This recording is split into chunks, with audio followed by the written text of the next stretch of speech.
और मेरा जो जन्मभूमि है कर्नाटक में रहता हूँ तो कन्नड़ में बोलना पड़ता है, और यहाँ पे रहता हूँ तो हिंदी में बोलना पड़ता है। तो चारों भाषाओं की बाइबल तो मैं नहीं लेके जा सकता हूँ, लेकिन ये आईपैड की वजह से सारी भाषाओं में बाइबल उपलब्ध है, इसलिए मैं इस्तेमाल करता हूँ। उसको अन्यथा मत लीजिएगा आप। तो परमेश्वर का धन्यवाद हो कि फिर से हमें एक अवसर मिला कि हम उसके वचन पर मनन करें और सीखें कि परमेश्वर हमें क्या सिखाना चाहता है। मैं एक चीज़ आपके मन से दूर करना चाहूँगा। जो कोई भी, चाहे वो पादरी हो, स्पीकर हो, कोई भी यहाँ से जो बोलता है, वो सीख के आपको बताने के लिए नहीं आता है, वो हमारे ऊपर भी लागू होता है। ये मत समझिए कि हम सिर्फ आपको प्रशिक्षण दे रहे हैं, आपको ट्रेन कर रहे हैं, आपको बता रहे हैं। As much as I preach to you, I preach to myself. अगर मैं उसको ना करूं, ना पालन करूं, तो मेरा कोई नैतिक अधिकार नहीं बनता है यहाँ पे खड़ा होने का। तो परमेश्वर का धन्यवाद हो।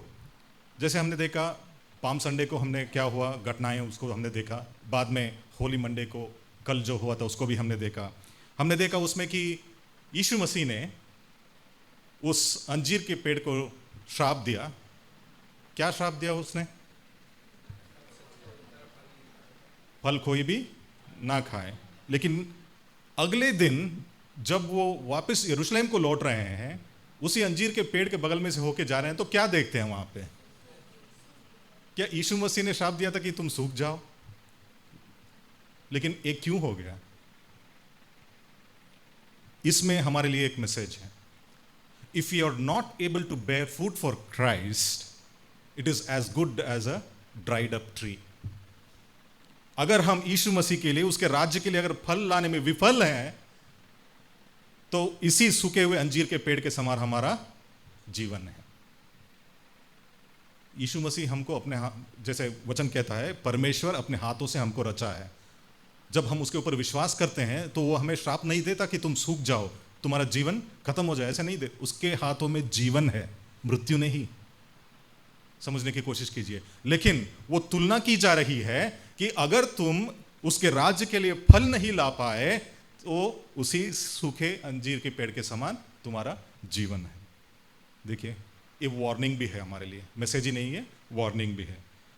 वहां पे क्या देखते हैं? पतरस बोलता है कि हे रब्बी, देख ये अंजीर का पेड़ जिसे तूने श्राप दिया था सूख गया है। तो उसके बदले में जवाब क्या देता है यीशु मसीह? उसका कोई एक्सप्लेनेशन नहीं देता है, वो सिर्फ बोलता है कि यीशु ने उसको उत्तर दिया कि परमेश्वर पर विश्वास रख। That is a rare commodity these days in Christians. बहुत रेयरली मिलता है हमारे मसीहों में वो फेथ। मैं पिछली बार यहाँ पे आया था तो शायद उसका उदाहरण दिया था। कलीसिया के बगल में एक शराब की दुकान थी, शायद उसका दिया था मैंने यहाँ पे, किसी को याद है जी? वो एक उदाहरण हुआ। हम सोचते हैं हमारे प्रार्थनाओं के ऊपर ही हमें विश्वास नहीं है। समझ रहे हैं मेरी बात को? जो हम दुआ करते हैं, यीशु मसीह का नाम लेके जो दुआ करते हैं, उसके ऊपर ही हमारा विश्वास नहीं है। यहां पे लिखा गया है, आगे जाके जब आप देखेंगे वहां पे लिखा गया है, जो कुछ भी तुमने मांगा है यकीन कर लो कि तुम्हें मिल जाएगा। मिल, पास्ट टेंस, मिल गया वो तुम्हें। क्या वो विश्वास हम रखते हैं? हमारे अंदर उतना विश्वास है कि जो कुछ भी हमने दुआ में मांगा है वो हमें मिल चुका है, और धन्यवाद देना शुरू किया है हमने उसके लिए? कभी बार बार याद दिलाने की जरूरत नहीं है हमारे परमेश्वर को कि प्रभु कल भी मैंने मांगा था, आज भी मैं मांग रहा हूं। नहीं, तुम्हारे जो विनतियां हैं वो होठों पर आने से पहले ही वो समझ जाता है। दानियल की किताब में देखेंगे, दानियल जब घुटना टेक के प्रार्थना करने लगा, वहां पे लिखा गया है जैसे ही वो प्रार्थना करने लगा तो स्वर्ग से स्वर्गदूत उतर आके उसका उत्तर लेके आ चुका था। वहां पे खत्म भी नहीं हुआ था उसका प्रार्थना, लेकिन स्वर्गदूत उत्तर लेके आ चुका था। क्यों? क्योंकि हमारा परमेश्वर जानता है।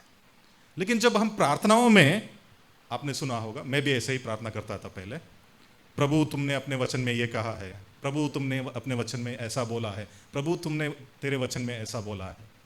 तो प्रभु का एक सेवक है मिस्टर मैकफरलैंड करके, वो पास्टर है, वो यूं कहते हैं, वो क्या कहते हैं मालूम है? वो बोलते हैं, जब भी हम ये शब्द का इस्तेमाल करते हैं, प्रभु तुमने ये बोला है तुम्हारे वचन में, पिता और पुत्र ऊपर बात कर रहे होंगे एक दूसरे के बीच में। पुत्र पिता से पूछ रहा होगा, अरे पिता, जो हमने किया है, जो हमने उसको दिया है, वो इस्तेमाल करने के बजाय वो हमें ही याद दिला रहे हैं। क्यों? मत्ती में क्या लिखा, वहां पे लिखा गया है, धरती की और स्वर्गलोक की कुंजियां किसको दिया गया है? किसको दिया गया है? बताइए, किसको दिया गया? विश्वासियों को, हमको दिया गया, आपको दिया गया है। और जो कुछ भी तुम यहां पे बांधोगे और जो कुछ भी यहां पे खोलोगे, इस्तेमाल करने में चूक गए हैं हम उसको। कभी ट्राई किया है उसको? आजमाया है? नहीं। हम खुदा को ही याद दिलाते हैं, तुमने ऐसा कहा है। जरूरत नहीं है, बस उसको अमल में लाने की जरूरत है। You have to implement the word of God. You need not remind God about his own word. याद दिलाने की जरूरत नहीं है, उसको इंप्लाई करना है आपके जीवन में। क्यों नहीं हो पा रहा है? आप कई बार इसको क्या बोलते हैं, जब वार्तालाप होता है दो भाई बहनों के बीच में या चर्च में बातचीत होती है, तो सुना होगा आपने, जो बुजुर्ग होते हैं खास करके, मैं उनकी तौहीन नहीं कर रहा हूं, लेकिन मैं बताना चाहता हूं आपको कि वो कहते हैं, यूजुअली मैंने सुना है इसलिए मैं बोल रहा हूं, वो समय था जब पवित्र आत्मा को हम महसूस करते थे, करके बोलते हैं, there was a time when we used to experience the Holy Spirit in the church. इसका मतलब क्या है? अब पवित्र आत्मा नहीं है कलीसिया में? बताइए, अब पवित्र आत्मा नहीं है। परसेप्शन हैज चेंज, मनुष्य का नजरिया बदल चुका है बस। लेकिन पवित्र आत्मा क्यों थोड़ी छोड़ के जाएगा? क्या है कलीसिया? यीशु मसीह की दुल्हन है, उसको छोड़ के कहां जाएगा? लेकिन हम उसको एहसास नहीं कर पा रहे, महसूस नहीं कर पा रहे, अनुभव नहीं कर पा रहे पवित्र आत्मा का। इसलिए दिन ब दिन अगर आप देखते जाएंगे तो कलीसियाएं बढ़ रही हैं, लेकिन चमत्कार कम होते जा रहे हैं। उन चमत्कारों के बारे में नहीं बोल रहा हूं जो टीवी में आप देखते हैं, माफी चाहता हूं, नो। लेकिन जो सभा में होता है, जो आपके चर्च कांग्रेगेशन के बीच में होता है, उन चीजों के बारे में बता रहा हूं, जिसका विटनेस आप सब होंगे एक साथ। ऐसे चमत्कारों के बारे में बात कर रहा हूं मैं। क्यों? क्योंकि आजकल जो है कलीसियाएं, they are concentrating on membership than teaching how to live a Christian life. यह सिखाने के बजाय कि मसीही जीवन कैसे जिया जाता है, वचन के द्वारा सिखाने के बजाय वो कितने लोग बैठते हैं हमारे चर्च में, उसके ऊपर उनका ध्यान है। एक पुराना जोक है, सदर्न बैप्टिस्ट जो समिति है यूएस में, वो लोग इसका इस्तेमाल करते हैं। एक 20 साल पुराना एक कलीसिया था, उसमें एक मेंबरशिप पाने के लिए एक कांग्रेगेशन का जो सदस्य था, वो मेंबरशिप पाने के लिए हर साल मेंबरशिप फॉर्म जमा करता था और हर साल उसका मेंबरशिप फॉर्म रिजेक्ट हो जाता था। तो निराश हो चुका वो। 6वें साल भी उसने अप्लाई किया, 6वें साल भी उसको रिजेक्ट कर दिया गया। तो वो घर आके रोने लगा, दुआ करने लगा, हे यीशु मसीह, ये क्या हो रहा है? इतने सालों से मैं ट्राई कर रहा हूं कि उस कलीसिया का मेंबर बन जाऊं, नहीं हो पा रहा है, क्यों करके। अचानक से यीशु मसीह प्रत्यक्ष हो गए उसके सामने। तो वो भी मतलब खुश हो गया, यीशु मसीह मेरे सामने आ गए। तो उसने कहा, क्या करूं यीशु मसीह बताओ? तो यीशु मसीह ने कहा, चिंता मत करो, पिछले 20 साल से मैं भी कोशिश कर रहा हूं, मुझे ही नई जगह मिल रहा है वहां पे। मतलब जिस कलीसिया में यीशु मसीह नहीं है, वहां पे आप तादाद बढ़ाने से क्या फायदा आपको? एक प्रभु का सेवक कहते हैं, नरक में जाने के लिए कई सारे मार्ग हैं, लेकिन जो चर्च के द्वारा नरक में जाता है, उससे बदतर स्थिति और किसी की नहीं हो सकती। आज शाम को आप चर्च में हैं, ये मत सोचिए यहां पे जितने भी बैठे हैं वो स्वर्ग में जाएंगे। I am not trying to demean, forgive me pastor, I am not trying to demean any of your members. उन्होंने कहा नरक में जाने के लिए कई सारे मार्ग है, जिसमें कलीसिया भी एक मार्ग है नरक में जाने के लिए। बताइए, उससे हीन स्थिति क्या हो सकती है? अगर कोई चर्च में आके भी नरक में जाए तो जिम्मेदार कौन ठहराया जाएगा? वो ब्रदर गा रहे थे, कि गडेरिए के समान जो भेड़ों की रखवाला करता है, the shepherd will be responsible, I will be responsible who is bringing the God's word. आपका खून जो है हमारे हाथों में रहेगा, इसलिए हमें वचन में जो दिया गया है उसी का बोधन करने की जरूरत है। हमें अपने आप से हमारा दिमाग लड़ा के कुछ ऐड करने की जरूरत नहीं है। यहां पे उसने कहा परमेश्वर पर विश्वास रख। क्या हमारा विश्वास है, मजबूत है? दो चीजों को आपको समझने की जरूरत है। विश्वास है कि नहीं है वो पहली बात है, वो विश्वास मजबूत है कि नहीं है। We have come to that state, उस फेज पे आ चुके हैं हम कि क्रिश्चियंस को बोलना चाहिए ठीक है विश्वास है, लेकिन क्या मजबूत है? क्या ये पूछने के कगार पे आ चुके हैं हम, क्या विश्वास मजबूत है? वो कहता कि राई के दाने के समान अगर है आपका विश्वास और कहे इस पेड़ से यहां पे उकड़ कर तुम उधर अपने आप को फेंक दो, हो जाएगा। अब पहाड़ को कहो यहां से हट जाए, वो हट जाएगा। जब वो पहाड़ बोल रहा है, इसका मतलब ये है कि आपके जीवनों में जो कठिन परिस्थितियां पहाड़ के समान आए हुए हैं, उनसे ये बातें कीजिए ताकि वो आपके जीवन से हट जाए करके बोल रहा है। But we seldom do that, हम बहुत ही रेयरली इन चीज़ों को करते हैं। देखिए, और ये सब बोलने के बाद आगे आप देखते हैं वहाँ पे लिखा गया है 23 में, जैसे मैंने पढ़ा, इस पहाड़ से कहे कि तू उखड़ जा और समुद्र में जा पड़, और अपना मन में संदेह ना करे, वरन प्रतीत करे कि जो कहता हूँ वो हो जाएगा, तो उसके लिए वही होगा। इस शब्द को हल्के में मत लीजिए, जो कहता हूँ वही होगा। इसलिए खास करके फैमिलीज में, परिवारों में पिता को जो दर्जा दिया गया है, फादर्स को कहा जाता है जो कुछ भी शब्द आप अपने बच्चों के लिए निकालते हैं अपने मुंह से सोच समझ के निकालिए, कहा जाता है। क्योंकि जो पिता का स्थान होता है वो परिवार का मुखिया होता है, उसको अलग से अधिकार दिया हुआ है, स्वर्ग से अधिकार दिया हुआ है। अगर आप लेविटिकस व्यवस्था विवरण का, ड्यूटरोनॉमी का व्यवस्था विवरण का पढ़ेंगे, वहाँ पे भी बताया गया है, याजक जो कांड है उसमें भी लिखा गया है, लेविटिकस में भी लिखा गया है। तो इन चीज़ों को अगर आप समझेंगे तो आपको सतर्क रहने की ज़रूरत है कि किन शब्दों को आपके मुंह से निकाल रहे हैं अपने बच्चों के लिए। हम बोल देते हैं इतने आसानी से, क्या बेवकूफ़ हो क्या करके बोल देते हैं, लेकिन बेवकूफ़ शब्द का जो इस्तेमाल है उसके लिए क्या कहता है? It is equal to murder, हत्या के समान है करके बाइबल बोलता है। कहने का मतलब यह है, प्रभु चाहता है कि हमारे अंदर विश्वास रहे। It is not the quantity of faith, it is the intensity of faith what he wants. कितना है, इतना बड़ा नहीं नहीं नहीं, राई के दाने के समान वो बोलता है, लेकिन मजबूत अटूट विश्वास रहे। और ऐसे ही बोल के वो क्या करता है, दृष्टांतों के द्वारा लोगों से बातचीत करना चाहिए। जो मंगलवार का जो दिन है, पाम संडे के बाद का, उसने जो रिलीजियस फिगर्स थे वहां पे, जो धार्मिक गुरु थे, उनके साथ वो डिबेट कर रहा था। लेकिन उस डिबेट में हम नहीं जाएंगे, लेकिन उसने दृष्टांतों के माध्यम से उन लोगों को बताना चाहा कि मैं कौन हूं, किस लिए आया हूं, लेकिन वो समझ नहीं पाए। उसमें से 3 दृष्टांत है जिसको हम देखेंगे। पहला है द पैराबल ऑफ 2 सन्स, 2 पुत्रों का दृष्टांत, जो मत्ती रचित सुसमाचार उसका 21:28 से 32 तक है। उसको पढ़ेंगे नहीं, लेकिन आप उसको खोल के देख सकते हैं क्या लिखा गया है वहां पे। वहां पे आप देख सकते हैं कि 2 पुत्रों के बारे में लिखा गया है। पिता आता है, पहले एक पुत्र के पास आता है और उससे कहता है, क्या कहता है वो, आज जाओ, दाख की बारी में तुम काम करो, जाओ आज, कहता है। तो पहला पुत्र क्या बोलता है? नहीं जाऊंगा करके बोलता है।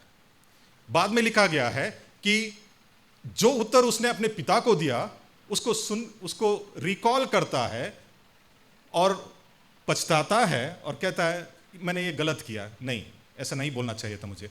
और पछतावा करने के बाद वो जो निर्देश पिता ने दिया था उसका पालन करने के लिए चला जाता है। लेकिन दूसरा पुत्र जो है वो क्या करता है, जैसे ही वो आके बोलता है, वहां पे शब्दों पर ध्यान दीजिएगा, वहां पे कहा गया है, पिता कहता है पुत्र से, आज दाख की बारी में जाओ करके वहां पे बोलता है वो, आज करो ये काम करके। तो दूसरा पुत्र क्या कहता है, हाँ ठीक है मैं जाऊंगा करके। और होता क्या है, वो जाता ही नहीं है। देखिए, पहला पुत्र वो लोग हैं जब यूहन्ना बपतिस्मा देने वाला आके अन्य जाति के लोगों को कहा, पछताओ, परमेश्वर का राज्य निकट है। तो जितने लोग पछताए, पहले तो उन्होंने इनकार किया, लेकिन बाद में उन्होंने समझा उनकी दुर्दशा क्या है, उन्होंने पछताया और प्रभु को अंगीकार किया। पहला पुत्र के समान है। और दूसरे पुत्र का समान कौन है मालूम है? चर्च जाने वाले हम जैसे लोग, जीवन भर परमेश्वर के नजदीकी में रहते हैं, लेकिन पाप में ही पड़े रहते हैं। पाप का मतलब मैं व्यभिचार, खून, उसके बारे में नहीं बोल रहा हूं, दूसरे किस्म के भी है। दूसरों के बारे में गॉसिप करना भी पाप है, लिखा गया है। दूसरों के बारे में गॉसिप करना भी पाप है। दूसरों के प्रति ईर्ष्या हमारे अंदर रखना भी पाप है। वो सब रख के ही कई जीवन ऐसे ही खत्म हो जाते हैं, कलीसिया में मैं बता रहा हूं। लेकिन टूमस्टोन में क्या लिखा रहता है? फेथफुल सर्वेंट करके लिखा रहता है। प्रभु जानता है वो कैसे थे। We are not here to जज एनीवन, किसी को जज करने के लिए नहीं है। लेकिन प्रभु हमसे क्या चाहता है? प्रभु कहता है उन लोगों को देखो, ऐसे ना बनो तुम, जो मैंने कहा है उसका पालन करो। स्टीवन मैक्सवेल यहां से बढ़िया बोल रहा है, इसका मतलब ये नहीं स्टीवन मैक्सवेल जैसे बनो, नहीं, उसके अंदर उसका खुद की खामियां हैं, समझ रहे हैं? I have my own weaknesses, only one standard we have, that is Jesus Christ. हमारा एक ही स्टैंडर्ड है, यीशु मसीह, उसके समान बनो, वो कहता है। और 28 और 30 वचन में अगर आप उसको देखेंगे, ये कमांड जो देता है ना वो पिता पुत्रों को कि तुम जाओ, ये पर्सनल है, व्यक्तिगत रीति से है। आपको भी प्रभु ने बात किया होगा आपसे, इसलिए तो आज आप सब लोग यहाँ पे कलीसिया में एकत्रित हैं। आपके पुरनियों से, आपके पूर्वजों से कोई सुसमाचार लेके आया होगा, उन्होंने उसको अंगीकार किया होगा वो पहले पुत्र के समान, इसलिए तो आज आप यहाँ पे बैठे हैं। मैं तो फर्स्ट जनरेशन हूँ, मेरे पूर्वज अभी भी उसी धर्म में है। लेकिन मैं चाहता हूं कि जो मेरी आगे की पीढ़ी हो वो परमेश्वर से दूर न जाए। अगर उनको दूर नहीं जाना है तो सही शिक्षा मुझे देने की जरूरत है। और सही शिक्षा कहां से मिलती है? सिर्फ और सिर्फ बाइबल से मिलती है, किसी व्यक्ति से नहीं, सिर्फ और सिर्फ बाइबल से मिलती है। और 28 और उसका 30 में कहा गया तुम आज करके, मतलब आज आपसे बात कर रहा है प्रभु कि आज ही का दिन वो है, तो जाओ, पछताओ। अगर तुमने मना किया, इनकार किया, पछताओ, मैं तुम्हें क्षमा करूंगा करके वो बोलता है। देखिए, हम जैसे मैंने कहा बैठ सकते हैं, जिंदगी भर चर्च में बैठ सकते हैं, हम यकीन कर सकते हैं कि परमेश्वर का वचन सत्य है, अच्छा है। हम यकीन कर सकते हैं कि हाँ, पिता ने जो कहा है उसको हमें करने की जरूरत है। लेकिन अगर हमारा हृदय उस परमेश्वर के साथ सही नहीं है तो नरक निश्चित है। मैं हमेशा बोलता हूं, कितनी मीटिंग अटेंड की उसमें कोई फायदा नहीं है। परमेश्वर का पुत्र यीशु मसीह आपके जीवन में, आपके हृदय में कितना है, ये मायने रखता है। इसको समझने की जरूरत है। और दूसरा जो दृष्टांत उसने दिया उसी मत्ती 21 का 23 से 46 तक है, दुष्ट किसानों का, जो मैं कल जिक्र कर रहा था। तो उस जमीन का मालिक जो था, वहां पे लिखा गया है, गड्ढा खोदा, गुम्मट बनाया, सब कुछ किया, और दाग की, बेहतरीन दाग की लताएं करके वहां पे लिखा गया, a good quality of wines he planted there. किसके बारे में बोल रहा है? बताइए, किसके बारे में बोल रहा है? आप और हम लोगों के बारे में बोल रहा है। हमको वहां पे इस कलीसिया में ये दाग की बारी है, यहां पे हमें लगाया। लगाने के बाद उसको पौष्टिकता चाहिए, सूरज का रोशनी चाहिए, पानी चाहिए। कौन देता है उसको? पादरी साहब यहां से हर संडे को आपको वो खुराक बाइबल से आपको देते हैं। आप उसको लेते हैं या ना लेते हैं हमें मालूम नहीं है। अगर लेते हैं तो उससे पौष्टिकता पाते हैं, और पौष्टिकता पाने के बाद अच्छे खासे आप बढ़ते हैं। बढ़ने के बाद समय आने पर, ऋतु आने पर आपको क्या देना है? फल देना है। फल नहीं देंगे तो क्या होगा? लूका में एक दृष्टांत ऐसा ही है। वो मालिक कहता है एक और साल रहने दीजिए, गड्ढा खोद के मैं खाद डाल के देखभाल करूंगा, हो सके कि अगले साल वो फल दे दे। आज हो सकता है हम में से कई सारे ऐसे हों, लेकिन एक साल हमारे पास है और यीशु मसीह हमको देख के कह रहा होगा अपने पिता से, शालोम के परिवार को एक और साल दे दो, हो सके अगले साल वो फल लाएं। देखिए उस स्थिति पे आ चुके हैं कि वो ग्रेस मार्क्स होता है ना एग्जाम में, तुम इसके लायक नहीं थे लेकिन तरस खा के हमने तुम्हें 20 मार्क दे दिया है, तुम पास हो गए, जाओ। वो ग्रेस मार्क, उस ग्रेस पीरियड में हम जी रहे हैं। जीने के लायक तो नहीं थे तुम, लेकिन जो हमारा माली है इस दाग की बारी का, वो कह रहा है पिता से एक और साल दे दो, हो सके वो पछतावा करे और आपके और मुड़ जाए। वो इस स्थिति में देखिए वहां पे लिखा गया है, वो जो दाग की बारी का मालिक है वो पिता परमेश्वर है, और जितने भी मजदूरों को उसने भेजा फल लाने के लिए, वो न्यायी थे, नबी थे, भविष्यवक्ता थे, सब लोगों को इजरायलियों ने क्या किया? मार डाला। बाद में किसको भेजा? अपने पुत्र को भेजा, उसको भी मार डाला।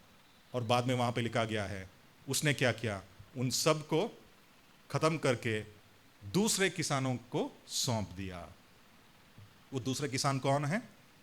हम और आप अभी जो इस कलीसिया को संभाल रहे हैं, हम हैं। हमसे भी लेखा लिया जाएगा। आपको दिया गया, आपने क्या किया उसका? देखिए, तो हमें सोच समझ के इसके ऊपर चलना चाहिए इन वचनों के आधार पर। और तीसरा जो है वो है विवाह के बोझ का दृष्टांत। मत्ती का 22वां अध्याय 1 से 14 तक वहां पे लिखा गया है, विवाह के बोझ का दृष्टांत, the parable of the marriage supper. मैं आपसे आपको एक उदाहरण देना चाहता हूं। मान के चलिए आप में से किसी को इस चर्च में राष्ट्रपति ने एक न्योता दिया आपको। राष्ट्रपति ने, वो राष्ट्रपति का न्योता कैसा होता है, कभी देखा आपने? उसमें अशोका एम्बलम का स्टैंप रहता है। मतलब उसको देखने के लिए, मतलब आप छूने से पहले उसको 10 मिनट तक देखते ही रह जाएंगे, इतना आलिशान रहता है वो इनविटेशन। और उसको अलग रीति से आप तक पहुंचाया जाता है। पोस्टमैन आके ऐसे फेंक के नहीं जाता है आपको। वो जो पोस्टमास्टर रहता है ना, it is the rule, postmaster वो खुद लेके आते हैं उसको। राष्ट्रपति का जो न्योता रहता है वो आपको देते हैं। जब आपको दिया जाता है और आप उसको खोलते हैं, वहां पे लेटर रहता है और उसमें लिखा रहता है, अगर मेरे बारे में कहूं, Steven Maxwell, mister Steven Maxwell, आपको फलाने तारीख को राष्ट्रपति भवन में उपस्थित होना है, क्योंकि ये जो कार्यक्रम है उस पर आप भी भागीदार हैं। मान के चलिए न्योता मिल गया। अगर मैं बोलूं ठीक है यार जाओ, हम नहीं आएंगे, ले लिया, वहां पे जिसने उसको मुझ तक पहुंचाया उसके सामने मैं बोल दूंगा, भेज दिया तो क्या, ठीक है नहीं आएंगे, हमारे पास समय नहीं है, तो इंसल्ट किसका होगा? वहां पे पोस्टमास्टर का थोड़ी इंसल्ट होगा, वो तो सिर्फ पहुंचाने के लिए आया है। इंसल्ट किसका होगा? राष्ट्रपति का होगा जिसने भेजा है। जब यीशु मसीह जा रहा था तो उसने कहा, मैं तुम्हारे लिए एक अगुवे छोड़े जाता हूं। वो अगुवा कौन था? पवित्र आत्मा था। तो पवित्र आत्मा हमें अगुवाई देता है। पवित्र आत्मा कहता है, जिसने मुझे भेजा था उसकी बातों को सुनो, उसके बातों पर मनन करो, उसकी बातों पर चलो, करके बोलता है हाँ ठीक है तुम जाओ, मैं देख लूंगा। अगर मैं बोलूंगा तो तौहीन पवित्र आत्मा की नहीं हो रही है, यीशु मसीह जो हमारा प्रभु है उसकी हम बेइज्जती कर रहे हैं। अगर ऐसे करते हैं तो क्या पिता शांत रहेगा?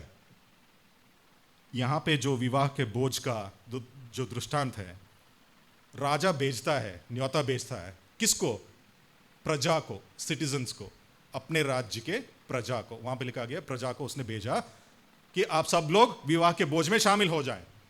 और वहां पे एम्फसाइज करता है, उस पे जोर देता है, आपको कुछ करने की जरूरत है, सब कुछ तैयार है करके वो बोलता है, एवरीथिंग इज रेडी करके बोलता है। आपको आके क्या करना है? आना है, खाना खाना है, बस। वो क्या करते हैं? रिजेक्ट कर देते हैं उसको, इनविटेशन को रिजेक्ट कर देते हैं। फिर से वो भेजता है, फिर वो रिजेक्ट कर देते हैं। गुस्सा आ जाता है उसको। देखिए, हम में से ये जो उद्धार का तोहफा जो हमें मिला है ना, द गिफ्ट ऑफ सैल्वेशन, उसके लिए आपको कुछ करना पड़ा? आप कुछ मशक्कत किए उसके लिए, परिश्रम किया आपने? नहीं, it was a free gift to you. दो ही ऑप्शन रहता है वहां पे, जब कोई गिफ्ट देता है या तो आप उसको ले सकते हैं या उसको मना कर सकते हैं। जिन जिन लोगों ने मना किया वो इस कलीसिया से बाहर हैं, खो गए हैं। लेकिन जिन जिन लोगों ने उस उद्धार के तोहफे को ग्रहण किया आज यहां पे बैठे हैं। कोई आपको अगर गिफ्ट देता है बर्थडे पे तो क्या आप उसको बोल सकते हैं कि ब्रदर या सिस्टर बताइए कितना हुआ इसका, 50% मैं दूंगा। 100 रुपए खर्च किया, 50 मेरी तरफ से है। आपका गिफ्ट है, कोई दे रहा है आपको, और आप ऐसे बोल सकते हैं कि आप बताइए कितना हुआ, उसमें इतना पैसा मैं आपको दूंगा। बोल नहीं सकते आप। वैसे ही उद्धार आपके योगदान से नहीं, उसके बलिदान से दिया गया आपको। उसको सिर्फ स्वीकारने की जरूरत है हमें। हमारे परिश्रम से कुछ नहीं। ना तो आप, बाइबल में क्या लिखा गया है, ना तो आप उसमें एक बिंदु भी ऐड कर सकते हैं, क्योंकि हमारी उतनी योग्यता नहीं है। हमारे हाथ में बाइबल है, वही बड़ी बात है। समझ रहे? हमारे हाथ में बाइबल है, वही बड़ी बात है। तो ऐसे में जब ये राजा न्योता भेजा तो उन्होंने रिजेक्ट किया। बाद में वो कहता है 4 वचन में 22 का, मत्ती का, वो कहता है सब कुछ तैयार है, आप आ जाइए करके बोलता है। जैसे पिता ने पुत्र को भेज के वो बलिदान को तैयार किया और हमसे कहा सिर्फ उसके ऊपर विश्वास करो, उद्धार तुम्हारा है, नजात तुम्हारा है, सब कुछ तैयार है, तुम आओ करके बोलता है। वो तीसरा न्योता भी वो रिजेक्ट कर देते हैं। कौन? इस्राएली लोग। तो वो क्या करता है राजा, गुस्सा के क्या कहता है, उसको नाश, शहर को नाश कर देता है। और जाओ, कहां पे जाओ? राहों पे जाओ, जो कुछ भी है उनको दो। हम है वो लोग, खोए हुए भेड़ थे हम। कोई गॉस्पेल लेके आया हमारे पास, हम उसको अंगीकार किए, विश्वास किया, तो आज उस विवाह भोज में शामिल होंगे। उसको अंगीकार किया हमने, हम आ गए। आने के बाद क्या हुआ? वहां पे एक घटना घटती है। अगर आप देखते हैं तो एक बिना वस्त्र के आ जाता है वहां पे। क्या है वो? यूनान की संस्कृति में जब विवाह होता है तो विवाह का जो मालिक, यजमान होता है, वो क्या करता है, सारे मेहमानों को वस्त्र देता है। जब भोजन के कमरे में वो आके बैठते हैं तो उस वस्त्र को पहन के उनको आना है। वो करने से वो उस विवाह का जो हेड है उसका आदर कर रहे हैं, इसका मतलब है। इट्स अ ग्रीक कल्चर, वो देते हैं उनको। लेकिन यहां पे क्या हुआ? वस्त्र दिया गया था, एक आदमी बिना वस्त्र पहने, मतलब खुद का जो गंदा कपड़ा था वो पहन के वहां पे आ गया। तो क्या किया? उसको हाथ पैर बांध के उसको फेंक दिया गया। क्या बताना चाहता है प्रभु अपने वचन के द्वारा? देखिए, जैसे मैंने कहा, हमारा योगदान हमारे नजात में बिंदु मात्र की नहीं है। क्यों? हमारे पापों को क्रूस पर लेके अपने जान देने के द्वारा उसकी जो धार्मिकता का श्वेत वस्त्र था उसको उसने हमें पहनाया। अगर आज यीशु मसीह दोबारा आता है और हम उठाए जाते हैं, जो परमेश्वर पिता रहता है वो क्या देखता है? हमको देखता है क्या? नहीं। जो यीशु मसीह का धार्मिकता का वस्त्र जो हम पहने हुए हैं उसके द्वारा हमारा जजमेंट होगा। समझ रहे हैं मेरी बात को? He has a magnifying glass of Jesus Christ in his hand. Through that he will see each one of you. तो वस्त्र हमें दिया गया है, धार्मिकता का वस्त्र को हमारे जीवनों में हमें पहनने की जरूरत है। अगर नहीं पहने हैं तो इसका मतलब है आप राजा की तौहीन कर रहे हो। पिता गुस्सा जाएगा। तो क्या किया उसने? उसने सारे शहर को जला के दंड दे दिया। वही हमारा हश्र होगा। देखिए, और आखिर में वो क्या लिखा गया वहां पे, मत्ती का 15 से 22 अगर आप देखेंगे, ये सब जो मंगलवार में जो घटना घटी उसके बारे में हम बता रहे हैं। वहां पे लोग आते हैं, उससे डिबेट करने आते हैं, कई तरह के सवाल करते हैं, उससे कंफ्यूज करने की कोशिश करते हैं यीशु मसीह को। लेकिन यीशु मसीह कहता है तुम समझते क्यों नहीं हो? और यूहन्ना का 8 उसका 43वां पद देखेंगे, वहां पे लिखा गया है कि तुम समझते क्यों नहीं हो? उसका उत्तर देता है क्योंकि तुम सुनते नहीं हो। पढ़िए उसको, Gospel according to John 8th chapter 43rd verse, if I am right, अगर मैं सही हूँ, गलत ना हूँ तो 43। यस, हाँ। Why do you not understand my speech even because you cannot here my word. हम उसके आवाज को सुनते ही नहीं है, तो कहां से समझ में आएगा उसका वचन हमको? अगर उसका वचन समझ में ही नहीं आता है तो किस तरह का जीवन हम जी रहे हैं आप अंदाजा लगा सकते हैं उसका। कहने का मतलब यह है, प्रभु चाहता है कि जो कोई भी उसके ऊपर विश्वास करता है, वो विश्वास करने का मतलब क्या है? हमने नजात पा लिया है। नजात का मकसद क्या है? यूहन्ना रचित सुसमाचार उसका 17वां अध्याय 3 वचन पढ़िए, अगर कोई निकाल सकता है तो। यूहन्ना 17 और उसका 3 जी।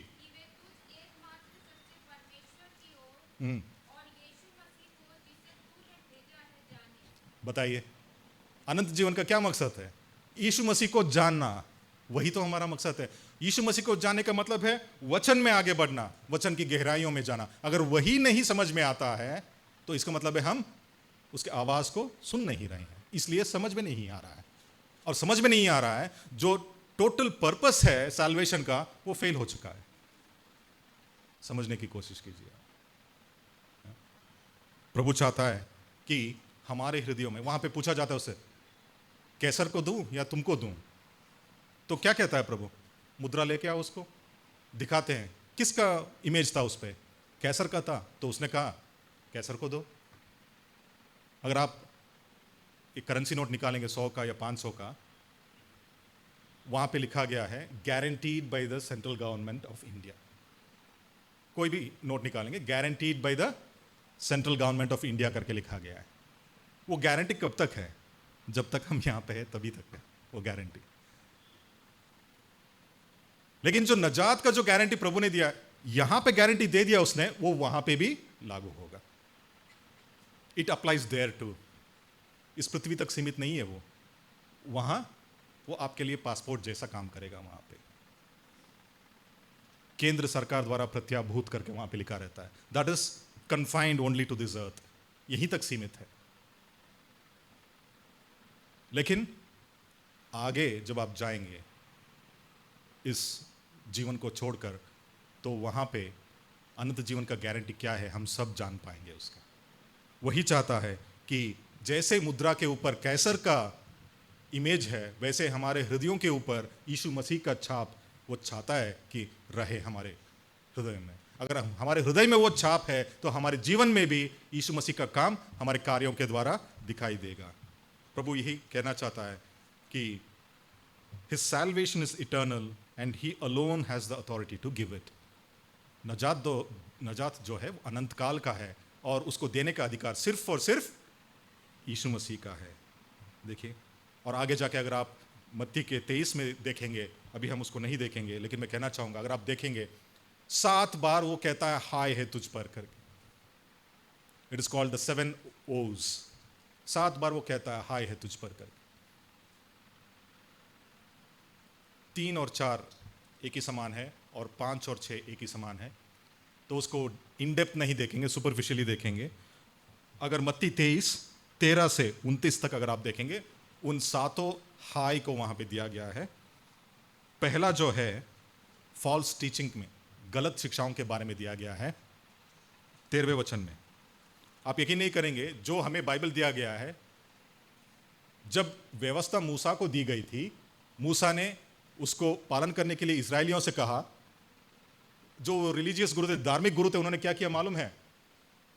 कमेंट्री में लिखा गया है कि 619 खुद के रूल्स एंड रेगुलेशंस उन्होंने ऐड किए उसमें। 619 रूल्स, मैन मेड रूल्स उन्होंने ऐड किया उसमें। इसलिए उन्होंने उसको उसमें डाला ताकि कांग्रेगेशन के ऊपर कंट्रोल रहे उनका। कुछ जाना पहचाना सा लग रहा है ना आजकल की कलीसियाओं में जो होता है। मैं जो बोल रहा हूँ, मैं यहाँ से बोल रहा हूँ, तो मुझे I am accountable for what ever I am speaking. तो इसलिए मैं बोलता हूँ, कोविड के टाइम में, मैं नाम नहीं लूँगा, कोविड के टाइम में सिकंदराबाद में एक पादरी साहब थे। उन्होंने क्या किया, करचीफ पर जीसस क्राइस्ट लिख दिया, हैंड करचीफ पर, रुमाल पर, छोटा सा रुमाल पर, और कांग्रेगेशन को बताया 500 रुपये का एक हैंड करचीफ है, इसको अगर आप चेहरे पे लगाएंगे तो कोविड नहीं होगा। कहाँ लिखा है? उन्होंने लिख दिया और कहा और लोग ऐसे थे, खरीद भी लिए। गलत शिक्षा। और पूना में एक, जब मैं पोस्टेड था मुंबई में, तो प्रोजेक्ट साइट पे मुझे जाना था, पूना का बॉर्डर में, तो मैं गया था वहाँ पे। तो सैटरडे को देर रात मेरा काम खत्म हुआ, तो मैंने सोचा वहीं पे रुक जाता हूँ होटल में, संडे को चर्च अटेंड करके लौट जाऊँगा मुंबई करके। तो सुबह उठा, कौन से चर्च जाना है मुझे मालूम नहीं था, नया नया था प्रभु में। तो मैंने सोचा पूछते हैं किसी से चर्च कहाँ पे। तो जैसे ऑटो में बैठा, ऑटो वाले से पूछा मैंने, यहाँ पे कोई नज़दीक में चर्च है? तो उसने कहा सर यहाँ पे एक गवर्नमेंट स्कूल है, वहाँ पे 2 चर्चें चलती हैं, आप जाइए वहाँ पे। तो ठीक है, वो लेके गया, मैं गया। जब मैं गया वहाँ पे तो ऑलमोस्ट हाफ सर्विस ख़त्म हो चुका था। तो मैं बैठा, सही में बता रहा हूँ, कुछ समझ में नहीं आया। पादरी साहब ने बाइबल तक नहीं खोला, पूरा सर्विस खत्म हो रहा है, बाइबल तक नहीं छुआ पादरी साहब ने। और बाद में उन्होंने जो एक काम किया, आज तक मैं कभी भूल नहीं सकता उसको। उन्होंने कहा, कई सारे लोग बैठे हुए थे, उनसे कहा लिफाफे आपके सामने रखे गए हैं, जो जो पाप आपने इस हफ्ते किया है उसको उस पर्ची पे लिख के उस लिफाफे में डाल दीजिए, 5 मिनट समय देता हूं। मेरे हाथ में भी लिफाफा थमाया गया और एक छोटा सा पर्ची दिया गया। मैं सोचने लगा ये पर्ची भी कम है मेरे पाप लिखने के लिए, इतना सा है, उसमें क्या लिखूं मैं। तो वो कुछ लिख दिए सब लोग, उसमें डाल दिया है। और जब वो गाना गा रहे थे, उन्होंने कहा जिन जिन लोगों ने अपने पापों को लिख के उसमें लिफाफे में डाला है वो हाथ खड़ा कीजिए। सब लोगों ने हाथ उठाए, वो लिफाफे को पकड़ के गाना गाया गया। बाद में उन्होंने क्या किया, एक छोटा सा गमला रखा हुआ था, उसमें आग डाला और कहा आके अपने पापों को इसमें जला दीजिए। वो आके जला दिए, आपके पाप क्षमा हो चुका है, जाइए करके भेज दिया। कहाँ लिखा है? पाप को क्षमा करने की शक्ति सिर्फ और सिर्फ यीशु मसीह के लहू में है, किसी में नहीं। किसी बड़े धर्मगुरु में भी नहीं है, प्राइम मिनिस्टर में भी नहीं है, प्रेसिडेंट में भी, किसी देश का कोई भी हो, सिर्फ और सिर्फ पापों को क्षमा करने की शक्ति उसके लहू में है। और जो कोई भी उसके ऊपर यकीन करता है, हाँ, तो शुद्ध हो जाता है। बताइए, गलत शिक्षाएं। और दूसरा जो हाय है वो लिखा गया है वहां पे 15वें वचन में, अगर आप देखेंगे, फॉल्स कन्वर्जन्स। फॉल्स कन्वर्जन्स के बारे में लिखता है वहां पे। मतलब अगर मैं गलत शिक्षक हूं, जिनको मैं वो शिक्षा करके उसको मैं कलीसिया में जोड़ता हूं, वो भी तो गलत ही बनेगा। कुछ और अपेक्षा कर सकता हूं उसमें से? नहीं। जो मैं सिखाऊंगा उसी को तो वो सीखेगा। तो एक और गलत शिक्षक खड़ा हो जाएगा। उसके बारे में वहां पे 15वें वचन में लिखा गया है। क्यों ऐसा होता है? सिंपल सा एक उदाहरण देता हूं। एक कलीसियाएं जो है, एक्वेरियम है, शायद मैं पहले बोल चुका हूं इसको, एक्वेरियम है। वही मछलियां, वही खाद, दिन ब दिन वही डालते हैं, कोई बढ़ोतरी नहीं है, कोई उन्नति नहीं है। एक ही चीज होता है, वो है पानी गंदा होता है। किसी के घर में एक्वेरियम है? यहाँ पे एक्वेरियम है तो पानी बदलने का जो काम है वो कोई नहीं चाहता है, पानी बदलने का काम। It's a very tedious job. मछलियाँ अलग इस बॉल में रखना पड़ता है और वो इतने आसानी से मिलते भी नहीं है, सब उठा के रखना पड़ता है, पानी बदल के उसको साफ़ करना पड़ता है, बाकी सारी चीज़ें उसको फिर से सजाना पड़ता है, बाद में पानी डालना पड़ता है, फिर उसको मछलियों को छोड़ना पड़ता है। पानी गंदी होती है बस, और कुछ नहीं होता है। वही मछली, वही खाद, कोई बढ़ोतरी नहीं। कभी कभार नया मछली आ जाता है उसमें, वो भी दूसरे एक्वेरियम से आ जाता है। कलीसियाएं इसी रूप में हैं। वही कांग्रेगेशन है, बढ़ोतरी नहीं है। जब बढ़ोतरी नहीं है तो एक्वेरियम में क्या हो गया? पानी, माहौल गंदा हो जाता है यहाँ पे। क्यों? क्योंकि आपका काम, मतलब मेरा भी काम, यहाँ पे आके सुनना है, जाना है। अगर आपसे कहा जाए नहीं, आपको मिशन का काम करना है, जाइए इस हफ्ते किसी 2 लोगों को आप गॉस्पेल दीजिए, you will be engaged, you will be active for his kingdom. लेकिन कभी कभार जो आते हैं कांग्रेगेशन में नए लोग, वो भी दूसरे चर्च से ही तो आते हैं। कहने का मतलब है, प्रभु ने हमसे चाहा कि हम कहाँ पे मछली पकड़े? नदी नालों में, समंदर में, सागर में जाके मछली पकड़े। हम कहाँ जाते हैं? दूसरे एक्वेरियम में जाते हैं पकड़ने के लिए। ब्रदर हमारे चर्च में इससे बढ़िया शिक्षा मिलती है, आइए। सिस्टर प्रेज एंड वर्शिप हमारे यहाँ बहुत बढ़िया होता है, आइए। No, not needed. जिनके पास प्रभु का संदेश नहीं है उन तक हमें लेके जाना चाहिए। यही है फॉल्स कन्वर्जन्स, फॉल्स टीचिंग्स। तीसरा और चौथा जो है रॉन्ग फोकस। 16 और 22 वचन, 23 और 24 वचन, वहां पे देखेंगे रॉन्ग फोकस। हमारा फोकस क्या है? Yesterday I was saying, it's not the blessings but the one who blesses us. आशीषें नहीं है, लेकिन जो आशीषों को देता है उसके ऊपर हमारा ध्यान होना चाहिए। और 5 और 6वां जो है वहां पे लिखा गया है कि किसके समान है हम। अगर आप देखेंगे 25 और 26, पढ़िए उसको कृपया, 25 और 26 वचन। हाँ, जी, यस,